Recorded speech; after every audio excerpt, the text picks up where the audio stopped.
Коломто муниципалдык мекемесине баш бакканыбызда тез жардам унаасы менен 1, жол кайгылуу кызматы менен үшүгөн абалдагы 2 адам алынып келинди.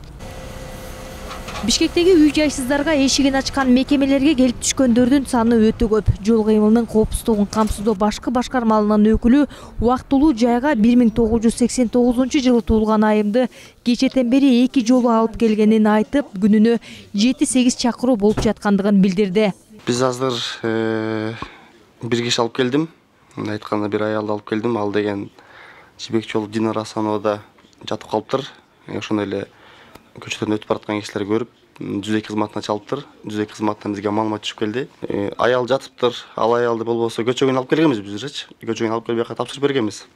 Рапорт негизинде жазып тапшырып берип кеткенбиз. Анан алар бияка келет да кайрыле түнү менен жатышат. Жылуу жумушка жатышат. Эртеси туруп кайра кетип калышат. Ошону менен соңку 2 аптада мындай жайларга келип түшкөндөрдүн саны 2 эсе көбөйүп, босогого чейин жаткырылууда. 70 орунга ылайыкталган жайда учурда 120 адам баш калкалап жатат. Аларга шаардык мэрия тараптан күнүнө 35 сомго бир маал ысык тамак берилүүдө. Ал эми эл аралык уюмдар жана кайдыгер эмес жарандар кечки тамак менен камсыздап жатат. Азыркы эми учурда суукта киши көп болуп атат. Негизи 70 киши, түндө бир 20-25 киши күндө бияка жатып кетип атат. Эми баары калбайт, анын арасынан ооругандары, буттары үшүп калгандары, жардам керектери бир 2-3 ошондон калат. Күндө кайра кечинде ошончо киши жатып кетет.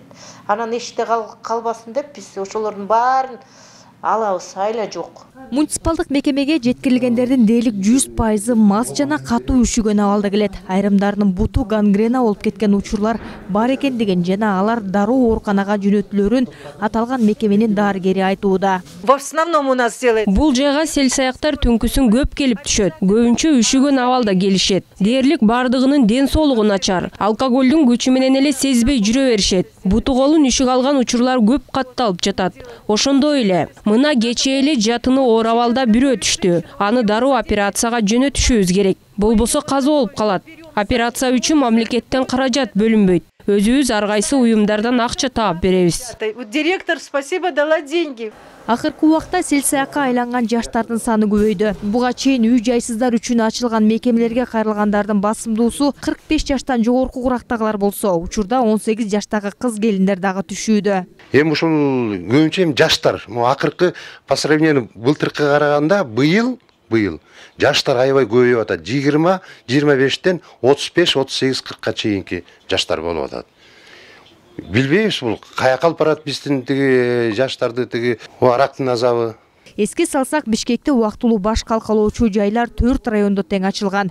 70-80 орунга ылайыкталган муниципалдык мекемелерде учурда 120-150ге чейин адам жашап жатат. Чолпон Бешилен кызы, Гүлчурок Казымкулов, Нью ТВ.